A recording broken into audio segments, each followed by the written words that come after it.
বিসমিল্লাহ আলহামদুলিল্লাহ ওসলাতু ওয়াসসালামু আলা রসুলিল্লাহ। সম্মানিত দিনী ভাই ও বোনেরা, আজকে নবম সলাতুত তারাবিহ। সলাতুত তারাবিহে কোরআন হাকিম থেকে 12তম পারা, অর্থাৎ সূরা হুদ এর 6 নং আয়াত থেকে সূরা ইউসুফ এর 52 নং আয়াত পর্যন্ত তেলাওয়াত করা হবে ইনশাআল্লাহ। আজকের সলাতুত তারাবিহের তেলাওয়াত থেকে করণীয় ও বর্জনীয় দিক থেকে আমাদের জন্য যেই সকল মৌলিক শিক্ষা রয়েছে, বরাবরের ন্যায় এই শিক্ষাগুলো সংক্ষিপ্ত রূপে উপস্থাপন করা হবে ইনশাআল্লাহ। প্রথমত, আজকের সলাতুত তারাবিহের তেলাওয়াত থেকে বর্জনীয় বিষয়। আউযু বিল্লাহি মিনাশ শাইতানির রাজীম। বিসমিল্লাহির রহমানির রহিম।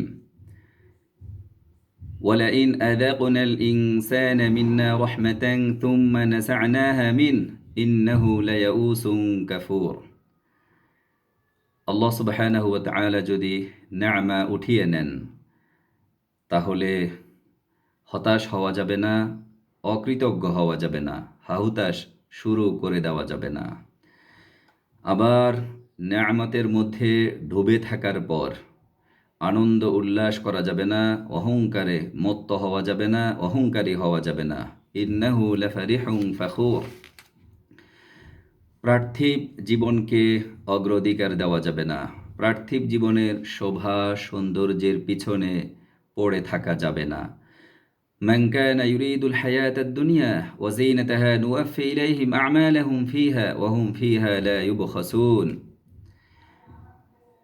আল্লাহ ছাড়া অন্য কারোর আনুগত্য করা যাবে না, অন্য কারোর সামনে মাথা অবনত করা যাবে না, কোনো বস্তু কোনো ব্যক্তির দাসত্ব করা যাবে না।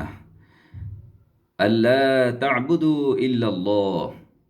যত নবী রাসূল আল্লাহ সুবহানাহু ওয়া তাআলা পৃথিবীতে পাঠিয়েছেন, সকল নবী রাসূলের এই আহ্বান ছিল যে আল্লাহ ছাড়া আর কারো দাসত্ব করা যাবে না, একমাত্র আল্লাহ সুবহানাহু ওয়া তাআলারই দাসত্ব করতে হবে। নবী রাসূলদের কাছে আল্লাহর খাজানা তথা ধনভাণ্ডার আছে এবং তারা অদৃশ্যের জ্ঞান রাখেন এবং তারা ফেরেশতার মতো, এরূপ ধারণা করা যাবে না। বরং সকল কল্যাণ অকল্যাণের চাবিকাঠি শুধুমাত্র কেবলমাত্র আল্লাহর হাতে, আর অদৃশ্যের প্রকৃত জ্ঞান রাখেন আল্লাহ।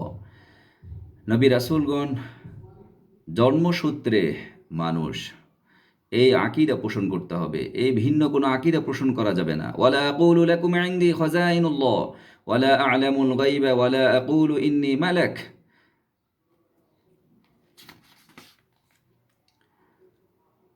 আল্লাহর কাছে এমন কিছু কামনা করা যাবে না যে বিষয়ের জ্ঞান নাই। অর্থাৎ যদি নিজের পরিবার পরিজনের সদস্যরা যদি অমুসলিম হয় তথা কুফর করে কিংবা শিরক করে ইসলামের বিপথে থাকে, অর্থাৎ যদি কাফের মুশরিক হয়, তাহলে তাদের জন্য মাগফিরাতের দোয়া করা যাবে না, তাদের নাজাতের দোয়া আল্লাহ সুবহানাহু ওয়া তাআলার কাছে করা যাবে না, বরং শুধু হেদায়েতের দোয়া করতে হবে। সাইয়েদুনা নূহ আলাইহিস সালাম তার সন্তান কেনানের জন্য তিনি দোয়া করেছিলেন। আল্লাহ সুবহানাহু ওয়া তাআলা তাকে শিক্ষা দিলেন যে না, কেনান যেহেতু কুফর করেছে, কাজে কেনানের জন্য রহমা মাগফিরাতের দোয়া নয়। قال يا نوح إنه ليس من أهلك إنه عمل غير صالح فلا تسألني ما ليس لك به علم। আদ, সামুদ এই সম্প্রদায়গুলো আল্লাহ সুবহানাহু ওয়া তাআলার আয়াত তথা নিদর্শনকে অস্বীকার করেছে। কাজে তাদের মতো আল্লাহ সুবহানাহু ওয়া তাআলার আয়াতগুলোকে অস্বীকার করা যাবে না এবং রাসূলদের অবাধ্য হওয়া যাবে না, বিরোধিতা করা যাবে না। ওয়াতিলকা আদুন জাহাদু বিআয়াতি রাব্বিহিম ওয়া আসাউ রুসুলাহু ওয়াত্তাবাউ আমরা কুল্লি জাব্বারিন আনিদ। আর যারা অহংকারী, যারা স্বৈরাচারী, যারা স্বেচ্ছাচারী, তাদের অনুসরণ করা যাবে না। যারা জালেমদের শাস্তি অবধারিত, কাজে জুলম করা যাবে না, অর্থাৎ গুনাহের কাজে লিপ্ত হওয়া যাবে না, বাড়াবাড়ি করা যাবে না, আল্লাহর সঙ্গে শিরক করা যাবে না, وأخذ الذين ظلموا الصيحة فأصبحوا في ديارهم جاثمين। সমকাম মারাত্মক গুনাহ। এই গুনাহে লিপ্ত তো হওয়া যাবেই না, এবং এই গুনাহকে সাপোর্ট করা যাবে না। যেমন সাইয়্যিদুনা লূত আলাইহিস সালামের সম্প্রদায়ের লোকেরা এই মারাত্মক পাপে লিপ্ত হতো। আল্লাহ সুবহানাহু ওয়া তাআলা তাদেরকে কঠিন শাস্তির আওতাভুক্ত করেছেন, কঠিন শাস্তিতে তাদেরকে পাকড়াও করেছেন। কাজেই এই ধরনের অন্যায় করা যাবে না। ওয়াজাআহু কওমুহু ইউহরাউনা ইলাইহি ওয়া মিন ক্বাবলু কানু ইয়ামালুনা সাইয়্যাত। ওজনে কম দেওয়া যাবে না, পরিমাপে ভেজাল করা যাবে না, খাদ্যে ভেজাল দেওয়া যাবে না, মাপেও কম করা যাবে না। শুআইব আলাইহিস সালামের সম্প্রদায়ের লোকেরা ওজনে কম দিত। শুআইব আলাইহিস সালাম তাদেরকে বলেছিলেন, ওয়ালা তানকুসুল মিকিয়াল ওয়াল মিজান, তোমরা ওজনে দাড়িপাল্লায় পরিমাপক যন্ত্রে কম দেবে না, ভেজাল করবে না। আর জিনিসপত্রে মানুষকে ধোকা দেওয়া যাবে না, ঠকানো যাবে না, প্রতারণা করা যাবে না। ওয়ালা তাবখাসুন নাস আশিয়াআহুম, পৃথিবীতে বিপর্যয় সৃষ্টি করা যাবে না, বাড়াবাড়ি করা যাবে না। ওয়ালা তা'থাউ ফিল আরদি মুফসিদিন, নিজেদের প্রতি জুলুম করা যাবে না। এবং আল্লাহ সুবহানাহু ওয়া তাআলা আমাদের উপর জুলুম করেন এমন ধারণাই করা যাবে না, এমন বিশ্বাস টোটাল পরিহার করতে হবে। কারণ আল্লাহ সুবহানাহু ওয়া তাআলা কোনো জুলুম আমাদের উপর করেন না, বরং আমরাই নিজেরা নিজেদের উপর জুলম করি। ওমা যালামনাহুম ওয়ালাকিন যালামু আনফুসাহুম, বাড়াবাড়ি করা যাবে না, অবাধ্য হওয়া যাবে না। ওয়ালা তাতগাও, যারা জালেম তাদের উপর, তাদের প্রতি নমনীয় হওয়া যাবে না, তাদের পিছনে পড়ে থাকা যাবে না। ওয়ালা তারকানু ইলাল্লাযীনা যালামু ফাতামাসসাকুমুন নার, ইউসুফ আলাইহিস সালামের ভাইদের মতো ষড়যন্ত্রে লিপ্ত হওয়া যাবে না। আপন ভাইকে হত্যা করার ষড়যন্ত্র কিংবা তাকে কূপে নিক্ষেপ করার ষড়যন্ত্রে লিপ্ত হওয়া যাবে না। ওয়াকতুলু ইউসুফ আও ইতরহুহু আরদান ইয়াখলু লাকুম ওয়াজহু আবিকুম ওয়া তাকুনু মিন বা'দিহি কওমান সালিহিন। মিথ্যার আশ্রয় নেওয়া যাবে না। ইউসুফ আলাইহিস সালামের ভাইরা ইউসুফ আলাইহিস সালামকে কূপে নিক্ষেপ করার পর তারা তার জামার মধ্যে রক্ত মেখে মিথ্যার আশ্রয় নিয়েছিল এবং বাবার কাছে উপস্থাপন করেছিল যে ইউসুফকে ফাআকালাহু যিব, নেকড়ে ভাগ খেয়ে ফেলেছে। এরূপ মিথ্যার আশ্রয় নেওয়া যাবে না, কারণ যারা অপরাধী তারা যে অপরাধ করুক না কেন কিছু না কিছু ছিন্ন অপরাধের থেকেই যাবে, প্রমাণ থেকে যাবে। قالوا يا أبانا إنا ذهبنا نستبق وتركنا يوسف عند متاعنا فأكله الذئب। হযরত ইয়াকুব আলাইহিস সালাম তথা ইউসুফ আলাইহিস সালামের বাবা তিনি বুঝতে পেরেছিলেন, তিনি বলেছিলেন, ওয়ামা আনতা বিমুমিনিন লানা ওয়ালাউ কুন্না সাদিকিন। তিনি না তাকে, সন্তানেরা, এই ভাইরা বলেছিল যে আপনি তো আমাদের কথা বিশ্বাস করবেন না আমরা যদি সত্যবাদীও হই। তিনি বুঝতে পেরেছেন, বিদায় তিনি সবর করেছেন। আল্লাহুল মুস্তাআনু আলা মা তাসিফুন, তিনি আল্লাহর কাছেই সাহায্য প্রার্থনা করেছেন। জালেমরা সফল হবে এই ধারণা করা যাবে না, বরং জালেমরা সদা সর্বদা ব্যর্থ হবে। ইন্নাহু লা ইউফলিহুজ যালিমুন, আল্লাহর সঙ্গে শিরক করা যাবে না। মা কানা লানা আন নুশরিকা বিল্লাহি মিন শাই, খেয়ানত করা যাবে না, কারণ যারা খেয়ানত করে, যারা বিশ্বাসঘাতকতা করে, তাদেরকে আল্লাহ সুবহানাহু ওয়া তাআলা হেদায়েত দেন না। ওয়া আন্নাল্লাহা লা ইয়াহদি কাইদাল খাইনিন। এই হলো আজকের তেলাওয়াত থেকে সংক্ষিপ্ত রূপে উপস্থাপিত আমাদের জন্য বর্জনীয় বিষয়। এবার আজকের তেলাওয়াত থেকে আমাদের জন্য যে সকল করণীয় বিষয় তা সংক্ষিপ্ত রূপে উপস্থাপন করছি। ভূপৃষ্ঠের এমন কোনো প্রাণী নাই যার রিজিকের দায়িত্ব আল্লাহ সুবহানাহু ওয়া তাআলার হাতে নাই। কাজে রিজিক আল্লাহ সুবহানাহু ওয়া তাআলা দিবেন, এই দৃঢ় বিশ্বাস লালন করতে হবে। ওমা মিন দাব্বাতিন ফিল আরদ ইল্লা আলাল্লাহি রিজকুহা ওয়া ইয়ালামু মুস্তাকাররাহা ওয়া মুস্তাওদাআহা কুল্লুন ফি কিতাবিম মুবিন। সবর করতে হবে, নেক আমল করতে হবে। সবরের কোনো বিকল্প নাই।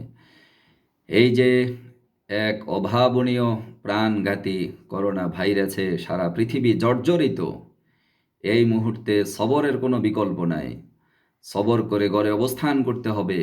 রাসূলুল্লাহ সাল্লাল্লাহু আলাইহি ওয়াসাল্লামের ভাষ্য, ফায়ামকুথু ফি বাইতিহি সাবিরা। এই সময় ঘরে সবর সহকারে, ধৈর্য সহকারে অবস্থান করতে হবে। আর সবরের প্রতিদান ইন্নামা ইউওয়াফাস সাবিরুন আজরাহুম বিগাইরি হিসাব। সবরের প্রতিদান এটি আকাঙ্ক্ষার বাইরে বিনা হিসাবে আল্লাহ সুবহানাহু ওয়া তাআলা দান করবেন। কাজে সবর করতে হবে, ইল্লাল্লাযীনা সাবারু ওয়া আমিলুস সালিহাত, এবং নেক আমল করতে হবে। ঈমানের সঙ্গে সঙ্গে নেক আমল করতে হবে এবং আল্লাহর নৈকট্য অর্জন করতে হবে। ইন্নাল্লাযীনা আমানু ওয়া আমিলুস সালিহাত ওয়া আখবাতু ইলা রাব্বিহিম উলাইকা আসহাবুল জান্নাহ হুম ফিহা খালিদুন। যে কোনো ভালো কাজের শুরুতে আল্লাহ সুবহানাহু ওয়া তাআলার নাম নিয়ে শুরু করতে হবে। সাইয়েদুনা নূহ আলাইহিস সালাম যখন তিনি ফুল তথা নৌকা আরোহণ করবেন, তখন আল্লাহ সুবহানাহু ওয়া তাআলা তাকে শিখিয়ে দিয়েছেন, ওয়া ক্বালা ইরকাবু ফিহা বিসমিল্লাহি মাজরিহা ওয়া মুরসাহা ইন্না রাব্বী লাগাফুরুর রহিম। যে আল্লাহর নামে যেন তিনি এই নৌকায় আরোহণ করেন কিংবা জাহাজে আরোহণ করেন, তিনি আল্লাহর কাছে এই কথা বলে আরোহণ করেছেন, বিসমিল্লাহি মাজরিহা ওয়া মুরসাহা ইন্না রাব্বী লাগাফুরুর রহিম। কাজে প্রত্যেক ভালো কাজের শুরুতে আল্লাহ সুবহানাহু ওয়া তাআলার নাম নিয়ে শুরু করতে হবে। বিসমিল্লাহির রহমানির রহিম বলে শুরু করতে হবে। যদি সন্তান যদি বিপদগামী হয় তথা শিরক কুফরে লিপ্ত হয়, তাহলে ওই সন্তানের ব্যাপারে কঠিন সিদ্ধান্ত গ্রহণ করতে হবে। وهي تجري بهم في موج كالجبال ونادى نوح ابنه وكان في معزل يا بني اركب معنا ولا تكن مع الكافرين। সাইয়েদুনা নূহ আলাইহিস সালাম তিনি সন্তানের ব্যাপারে আল্লাহ সুবহানাহু ওয়া তাআলার আদেশে পরবর্তীতে তিনি কঠিন সিদ্ধান্ত গ্রহণ করেছেন। তো কাজে যদি আপন জন যদি কুফর শিরকে লিপ্ত হয়, তাহলে তাদের জন্য মায়া কান্না করা যাবে না। আল্লাহর দাসত্ব করতে হবে একনিষ্ঠতার সঙ্গে। ক্বালা ইয়া কওমি ইবুদুল্লাহা মা লাকুম মিন ইলাহিন গায়রু। সকল নবী রাসূলদের আহ্বান ছিল, মূল দাওয়াত ছিল এটাই যে একমাত্র শুধুমাত্র কেবলমাত্র একক আল্লাহর দাসত্ব করতে হবে। আল্লাহর কাছে ইস্তেগফার করতে হবে, ক্ষমা প্রার্থনা করতে হবে এবং তাওবা করতে হবে। ওয়া ইয়া কওমি ইস্তাগফিরু রাব্বাকুম থুম্মা তুবু ইলাইহি। এবং নবী রাসূলগণ তার জাতিকে তারা এই দাওয়াত দিয়েছেন যে আল্লাহর কাছে গুনাহ থেকে ক্ষমা প্রার্থনা করো, তাওবা করো, তবে আল্লাহ সুবহানাহু ওয়া তাআলা মাফ করে দেবেন, তোমাদের জন্য বারাকাত অবারিত করে দেবেন। কাজে আমাদেরকেও খুব বেশি আল্লাহ সুবহানাহু ওয়া তাআলার কাছে ক্ষমা প্রার্থনা করতে হবে এবং তাওবা করতে হবে। এখনকার যে মহামারীর সময়, এই সময় তো তাওবা ইস্তেগফারের কোনো বিকল্প আমাদের কাছে আর কোনো পথ নাই। আল্লাহর উপর খুব বেশি তাওয়াক্কুল করতে হবে। ইন্নী তাওয়াক্কালতু আলাল্লাহি রাব্বি ওয়া রাব্বিকুম।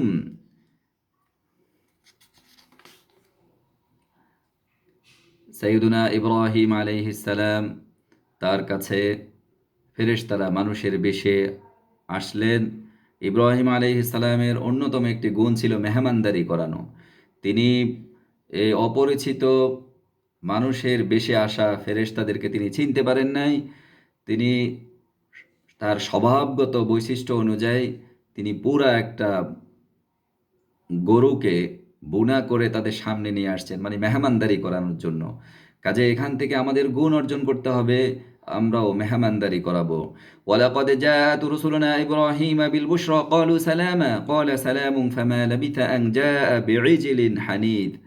মেহমানদারির গুণাবলী অর্জন করতে হবে। সাইয়্যিদুনা ইব্রাহিম আলাইহিস সালামকে যখন ফেরেশতারা সুসংবাদ দিলেন যে আপনার স্ত্রীর সারার গর্ভে ইসহাক হবে, আপনার সন্তান হবে। তখন সারা আলাইহিস সালাম তিনি অবাক হয়ে বললেন, ক্বালাত ইয়া ওয়াইলাতা আলিদু ওয়া আনা আজুজু ওয়া হাযা বা'লি শাইখা, হায়, আমি কি সন্তান প্রসব করব, অথচ আমি বৃদ্ধা হয়ে গেলাম, আমার হাজবেন্ডও বৃদ্ধ, আমি তো বন্ধ্যা, আমার হাজবেন্ড বৃদ্ধ, কাজে এটা কি করে সম্ভব? ইন্না হাযা লাশাইউন আজীব, এটা তো একটা বিস্ময়কর বিষয়। তখন ফেরেশতারা সারা আলাইহিস সালামকে প্রবোধিয়ে সান্ত্বনা দিয়ে বললেন, ক্বালু আতা'জাবিনা মিন আমরিল্লাহ, আল্লাহর আদেশের বিষয়ে আপনি বিস্মিত হচ্ছেন? রহমাতুল্লাহি ওয়া বারাকাতুহু আলাইকুম আহলাল বাইত ইন্নাহু হামিদুম মাজিদ, আল্লাহ তাআলার রহমত বারাকা আপনাদের উপর, হে ঘরের অধিবাসী, আল্লাহ তাআলা হলেন অতি প্রশংসিত এবং অতি সম্মানিত। এখানে ফেরেশতারা রহমাতুল্লাহি ওয়া বারাকাতুহু এতটুকু পর্যন্ত ব্যবহার করেছেন।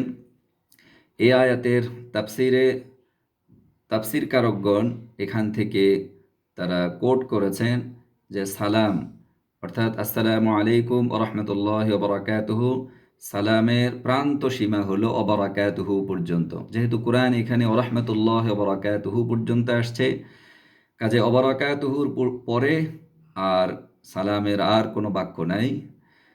যদিও একটি দুর্বল বর্ণনায় আছে ওয়া মাগফিরাতুহু পর্যন্ত, কিন্তু কোরআন থেকে আমরা পাই রাহমাতুল্লাহি ওয়া বারাকাতুহু পর্যন্ত।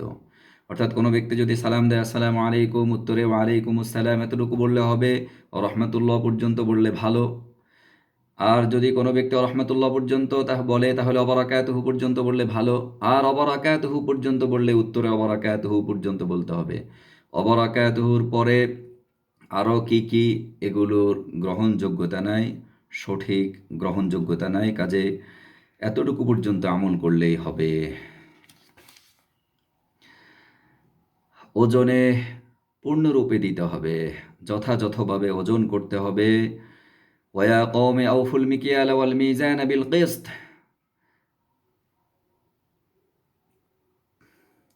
আল্লাহর কাছে ক্ষমা প্রার্থনা করতে হবে, তাওবা করতে হবে। আজকের তেলাওয়াতে বারবার এই বিষয়টা এসেছে, কারণ আল্লাহ সুবহানাহু ওয়া তাআলা কয়েকজন নবী রাসূলের কাহিনী এখানে তুলে ধরেছেন। সকলে তাদের স্বজাতিকে এই কথাই বলেছেন, ওয়াস্তাগফিরু রাব্বাকুম সুম্মা তুবু ইলাইহি, তোমরা তোমাদের রবের কাছে ক্ষমা প্রার্থনা করো এবং তার কাছে তাওবা করো। কাজে আমাদেরকেও ইস্তেগফার করতে হবে এবং আল্লাহর কাছে তাওবা করতে হবে। সালাত কায়েম করতে হবে, 5 ওয়াক্ত সালাত। ওয়া আকিমিস সালাতা তরাফাইন নাহার ওয়া যুলাফাম মিনাল লাইল, সবর করতে হবে, সবর। ওয়াসবির ফাইন্নাল্লাহা লা ইউদিউ আজরাল মুহসিনিন, সদা সর্বদা ভালো কাজে লিপ্ত থাকতে হবে। ভালো কাজে লিপ্ত থাকলে যারা ভালো কাজ করবে, যেই সমাজে ভালো কাজ থাকবে, ওই সমাজকে আল্লাহ সুবহানাহু ওয়া তাআলা ধ্বংস করবেন না। আল্লাহ সুবহানাহু ওয়া তাআলা বলছেন, ওয়া মা কানা রাব্বুকা লিইহলিকাল কুরা বিজুলমিন ওয়া আহলুহা মুসলিহুন, আপনার রব কোনো জনপদকে ধ্বংস করবেন না অন্যায়ভাবে, যতক্ষণ পর্যন্ত সেখানকার অধিবাসীরা ভালো ভালো কাজ করবে। যদি যেই জনপদের অধিবাসীরা ভালো কাজ করবে, সৎকর্মপরায়ণ থাকবে, সৎকর্মশীল হবে, সেই জনপদকে আল্লাহ সুবহানাহু ওয়া তাআলা কখনো সমূলে ধ্বংস করবেন না। আল্লাহর দাসত্ব করতে হবে, আল্লাহর প্রতি তাওয়াক্কুল করতে হবে। ফা'বুদুহু ওয়া তাওয়াক্কাল আলাইহি,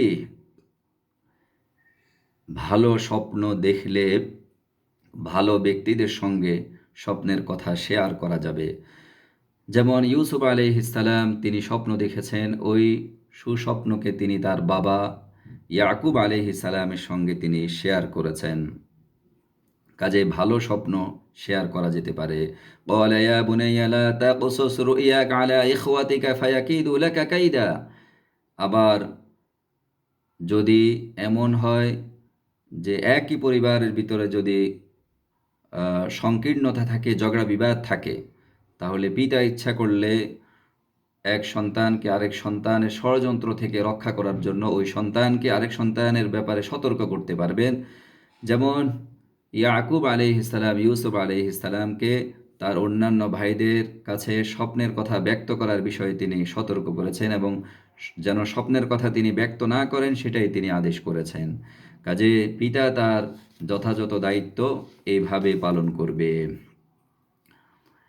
গুনাহের দিকে কেউ আহ্বান করলে সেটা যতই চটকদার গুনাহ হোক, জিনা, ব্যভিচার ইত্যাদি, সব গুনাহ থেকে আল্লাহর কাছে আশ্রয় প্রার্থনা করতে হবে। গুনার কাজে লিপ্ত হওয়া যাবে না। ক্বালা মাআদাল্লাহ ইন্নাহু রাব্বি আহসানা মাথওয়ায়, যেমন জুলাইখা ইউসুফ আলাইহিস সালামকে ব্যভিচার করার জন্য আহ্বান করেছিল। ইউসুফ আলাইহিস সালাম আল্লাহর কাছে আশ্রয় প্রার্থনা করেছেন এবং নিজেকে আল্লাহর কাছে সঁপে দিয়েছেন। কাজে আমাদেরকে ঈমানের পরীক্ষায় এইভাবে বলীয়ান হতে হবে। যদি কখনো অকল্যাণ এবং গুনাহের দিকে কে আহ্বান করে, তাহলে গুনাহের কাজে লিপ্ত হওয়া যাবে না। প্রয়োজনে কারাগারকে বেছে নিতে হবে, পছন্দ করে নিতে হবে। ইউসুফ আলাইহিস সালাম সেটাই করেছেন। তিনি বলেছেন, ক্বালা রাব্বি সিজনু আহাব্বু ইলাইয়া মিম্মা ইয়াদউনানি ইলাইহি, আয় আমার রব, আয় আমার মুনিব।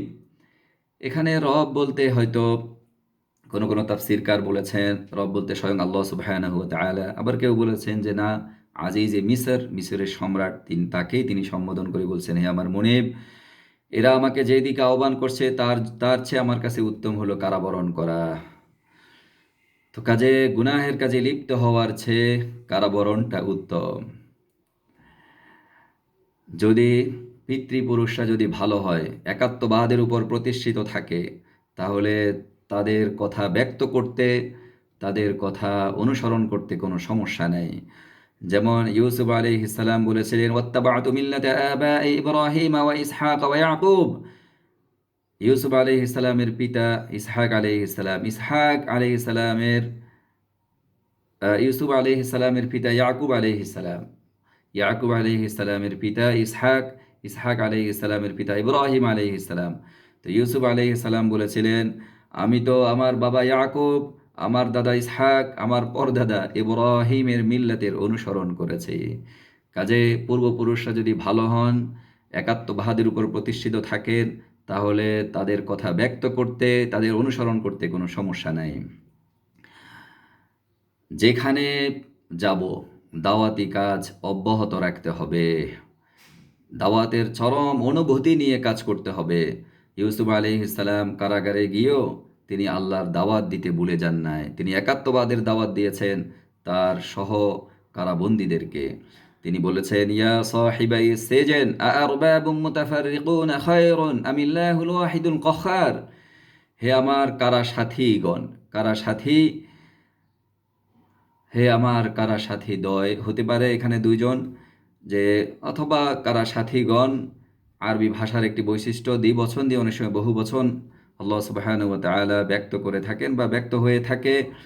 যে বহু রবকে গ্রহণ করা উত্তম, নাকি একক রব যিনি শক্তিশালী পরাক্রমশালী তাকে মেনে নেওয়া উত্তম। তিনি যুক্তি দিয়ে তাদেরকে সহ কারাবন্দীদেরকে তিনি বুঝিয়েছেন। কাজে আমাদেরকেও যেখানে আমরা যাব সেখানে আমরা দাওয়াতি কাজ করব ইনশাআল্লাহ।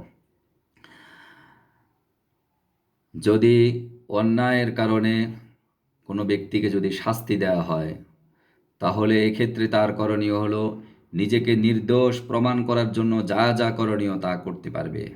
ইউসুফ আলাইহিস সালাম অন্যায়ভাবে কারারুদ্ধ হলেন। ইউসুফ আলাইহিস সালামকে আজিজে মিসরের সম্রাট বিশেষ বিবেচনায় মুক্তি দিতে চেয়েছেন। ইউসুফ আলাইহিস সালাম নিজেকে নির্দোষ প্রমাণ করার জন্যে তিনি সৌজন্য মুক্তিটাকে তিনি গ্রহণ করেন নাই। পরবর্তীতে নিজেকে নির্দোষ প্রমাণ করে তিনি কারাগার থেকে মুক্ত হয়ে বীরের বেশে তিনি মুক্তি লাভ করেছেন। কাজে আমাদের জন্য এখান থেকে অত্যন্ত ইতিবাচক শিক্ষা রয়েছে। আজকের এই তেলাওয়াত থেকে ইউসুফ আলাইহিস সালামের কাহিনী থেকে আমাদের জন্য একটি সুন্দর চমৎকার শিক্ষা, যে কেউ কাউকে যদি অন্যায়ভাবে নিরপরাধ ব্যক্তিকে যদি কারাগারে কারারুদ্ধ করে রাখে, তাহলে আল্লাহ সুবহানাহু ওয়া তাআলা তিনি যে নিষ্পাপ নিরপরাধ সেটা জাতির সামনে উন্মোচন করে দেন। আমরা আজকের তেলাওয়াতের থেকে যে শিক্ষা গ্রহণ করছি, আমি একটি আহ্বান রাখতে চাই সরকার এবং সরকারের যারা নীতি নির্ধারক তাদের কাছে, বিশেষ করে বাংলাদেশের মাননীয় প্রধানমন্ত্রীর কাছে। লক্ষ কোটি তাওহীদি জনতার হৃদয়ের স্পন্দন, লাখো আলেমের অগ্রজ, যাকে লক্ষ লক্ষ আলেমরা ফলো করে, যিনি বাংলাদেশের ওয়াজের ধারায় ইতিবাচক ভূমিকা পালন করেছেন এবং হাজার হাজার আলেমরা তার ধারায় এই ময়দানে কথা বলেন, তাফসির করেন, কোরআনের কথা বলেন। তিনি আল্লামা দিলওয়ার হোসেন সাঈদী। তিনি শুধু দেশের সম্পদ নন, তিনি আন্তর্জাতিক সম্পদ। তিনি শুধু বাংলাদেশের মুসলিম উম্মার সম্পদ নন, তিনি সারা পৃথিবীর মুসলিম উম্মার সম্পদ। আমরা বলতে চাই, এটা দিবালোকের ন্যায় সুস্পষ্ট। দেল্লা, দেলু রাজাকার আর দেলোয়ার হোসেন সাঈদী এক নন।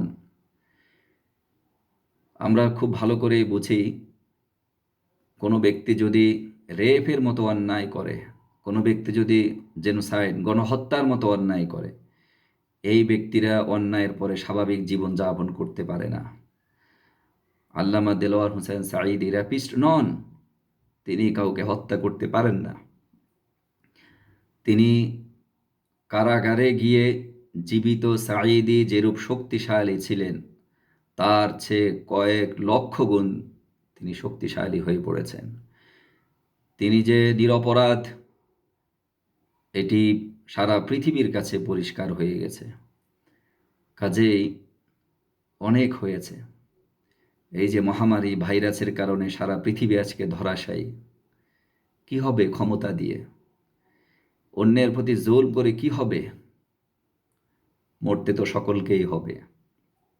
কাজেই আমি দাবি করব, উদাত্ত আহ্বান করব, আল্লামা দেলোয়ার হোসেন সাঈদীকে নিরপরাধ মুক্ত করে তাকে মুক্তি দেয়া হোক এবং সরাসরি ময়দানে তার কণ্ঠ লাখো জনতা আবার শুনুক। এই ব্যবস্থা গ্রহণ করার জন্যে মাননীয় প্রধানমন্ত্রীর কাছে জোর দাবি জানাচ্ছি এবং আপনি সদয় হবেন। আল্লাহ সুবহানাহু ওয়া তাআলা আপনার মাঝে রহমা বিশেষভাবে দেবেন এবং আপনি যে মমতাময়ী মা, এটার প্রমাণ আপনি জাতির সামনে পেশ করবেন।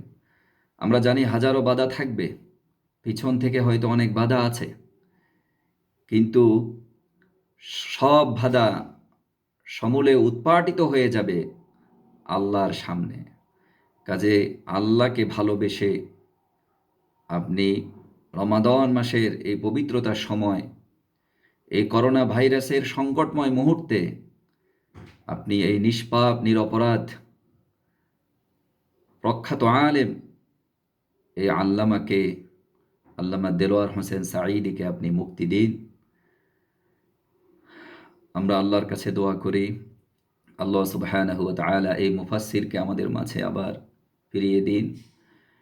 আজকের তেলাওয়াত থেকে আমাদের জন্য যে সকল করণীয় বিষয় তা করার এবং যা বর্জনীয় বিষয় তা বর্জন করার তৌফিক নসিব করে দিন। হাদা ইলমু ইনদি ওয়াল ইলমু ইনদাল্লাহ ওয়া আখিরু দাওয়ানা আনিল হামদুলিল্লাহি রাব্বিল আলামিন। আসসালামু আলাইকুম ওয়া রাহমাতুল্লাহি ওয়া বারাকাতুহু।